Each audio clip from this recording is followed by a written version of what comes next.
RP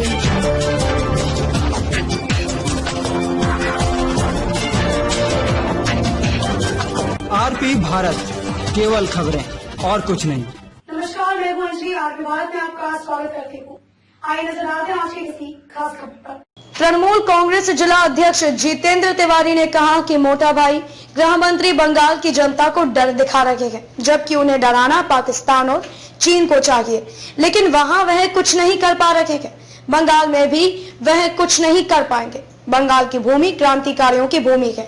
BJP Mungeri लाल के सपने देख रही, जो कभी सच नहीं होंगे।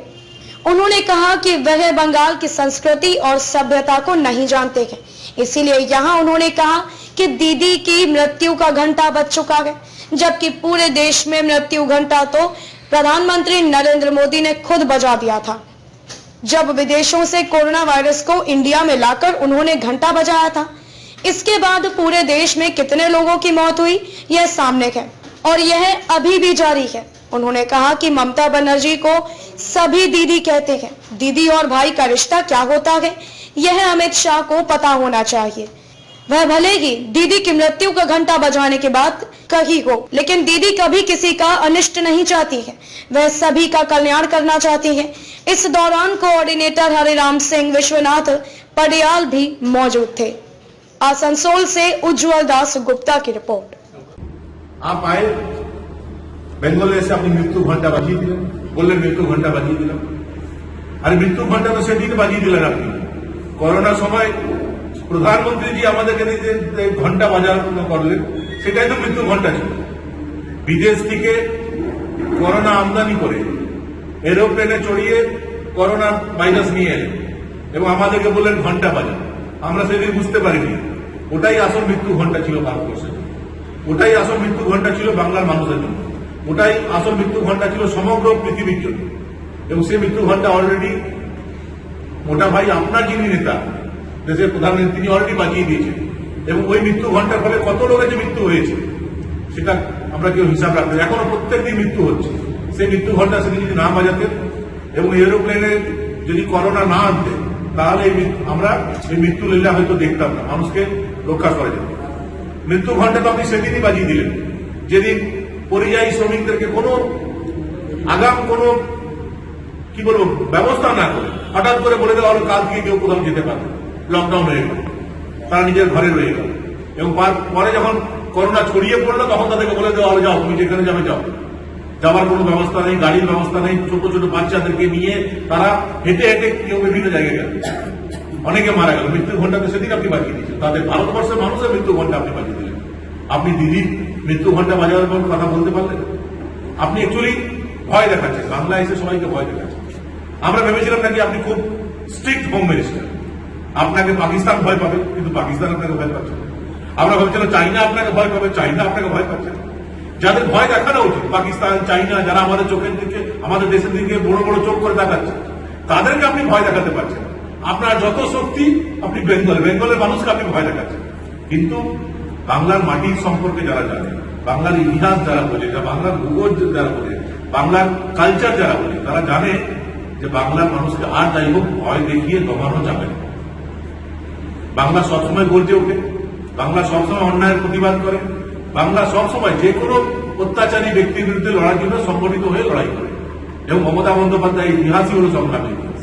মমতা বন্দ্যোপাধ্যায়কে সিপিএম এর সময় কতবার হত্যা করার চেষ্টা করা হয়েছে সবাই জানে। এমনি এমনি তিনি মুখ্যমন্ত্রী হয়ে যাননি, এমন নাই যে কোন একটা লটারি টিকিট ছিল আর কিনলাম আমরা আর আমরা ফার্স্ট প্রাইজ পেয়ে গেলাম আমাদের মুখ্যমন্ত্রী, তা না। সিপিএম কে হারিয়ে হাজার হাজার কর্মীরা আমাদের খুন হয়েছিল। লাগাতার সংগ্রামের মাধ্যমে কতবার মমতা বন্দ্যোপাধ্যায় হত্যা করার চেষ্টা করা হয়েছে, তারপর আমাদেরকে বাংলার মানুষকে মুক্তি উনি দিয়ে মুখ্যমন্ত্রী হয়েছে। কৃষকদের জন্য কি একটা কিষাণ সম্মান যোজনা, এই স্কিমে আপনি দেখবেন যে আপনারা কৃষকদেরকে যেটা দিচ্ছেন আর মমতা বন্দ্যোপাধ্যায় কৃষকদেরকে যেটা দিচ্ছেন, কৃষকদেরকে অর্থ তো দেওয়া হচ্ছে, আপনি যতটা দিচ্ছেন আমরাও এই সরকার ততটা দিচ্ছেন। তার সঙ্গে সঙ্গে বাড়িতে সুবিধা দেওয়া হয়েছে যে কৃষক যদি চাষি হয়, সে যদি মারা যায়, তার ডিপেন্ডেন্ট একজনকে 2 লক্ষ টাকা ইমিডিয়েট যে লিগাল হেয়ার হবে তাকে 2 লক্ষ টাকা সরকার। এটা তো আপনার স্কিমে নেই, আপনার যে ভালো স্কিম। তো ভালোটা বর্জন করে আপনারটা আমরা কেন গ্রহণ করতে যাব? আপনি ওয়েস্ট বেঙ্গল গভর্নমেন্ট বিভিন্ন সময় যে বিভিন্ন স্কিম নিয়ে এসেছে, আপনি করুন না। নকল করতে চাইছেন, আপনি কন্যাশ্রী তো একবার কিছু বললেন না, আপনি সবুজ সাথী নিয়ে তো একবার কিছু বললেন না। বাংলার যে এত স্কিম যেটাকে সারা বিশ্বে যারা খ্যাতিপ্রাপ্ত, সারা বিশ্ব যাদেরকে রিকগনাইজ করছে, সেই স্কিমগুলো নিয়ে তো একবারও বললেন না। শুধুমাত্র দুটো কি স্কিমের কথা বললেন, যেটা অলরেডি বেঙ্গল গভর্নমেন্ট তার চেয়ে অনেক ভালো স্কিম অলরেডি মানুষকে দিয়ে দিয়েছে। এত যদি আপনার আয়ুষ্মান ভারতে যদি এতই মানুষের লাভ হয়, তাহলে অন্যান্য রাজ্য থেকে, আশেপাশের রাজ্য থেকে মানুষ অসুস্থ হলে আয়ুষ্মান ভারতের কার্ড পকেট রেখে বেঙ্গলে এসে ভর্তি হচ্ছে কেন? এই তো সামনেই আমাদের জেলা হসপিটাল, প্রত্যেকদিন অন্যান্য রাজ্য থেকে লোক এসে এখানে ভর্তি হয়। তো ভারত যেখানে অন্যান্য রাজ্য তো আয়ুষ্মান ভারত আছে, তো সেখানে আয়ুষ্মান ভারতের চিকিৎসা যদি এতই ভালো হয়, তাহলে তারা বেঙ্গলে আসছে কেন? কিন্তু মমতা বন্দ্যোপাধ্যায় বলেছেন যেই আসুন না কেন সবাইকে চিকিৎসার ব্যবস্থা করে দিন, কিন্তু মমতা বন্দ্যোপাধ্যায় করেছেন।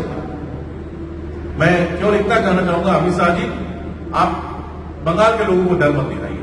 हम लोग चाहते हैं कि आपके अंदर ये जो शक्ति है, आप जो डर दिखाने की क्षमता है, ये डर आप चाइना को बड़ा दिखाइए, ये डर आप पाकिस्तान को दिखाइए। तो हम लोग भी आपका साथ देंगे, आपको शाबाशी देंगे। हमारे होम मिनिस्टर चाइना को डरा के रखते हैं, पाकिस्तान को डरा के रखते हैं, वहां तो आप चुप हो जाते हैं, वहां आपकी हिम्मत दिखाई नहीं देती हम लोग। और अपने राज्य के लोग, बंगाल के लोग, जो इसी राज्यों जहां क्रांतिकारियों की मिट्टी है, यहाँ पर यहाँ के लोग हंसते हंसते खुदीराम ने हंसते हंसते फांसी के फंदे पर चढ़ गए, वहां के लोगों को आप डराएंगे? ये डरने वाले लोग हैं।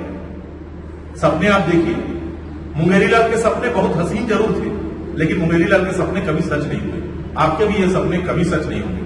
मैं अब आपके बीच हमारी पार्टी का बात रखने के लिए मैं आमंत्रित करूंगा हमारे जिला के INTTUC के सभापति, विधायक, कोऑर्डिनेटर विश्वनाथ बढ़िया।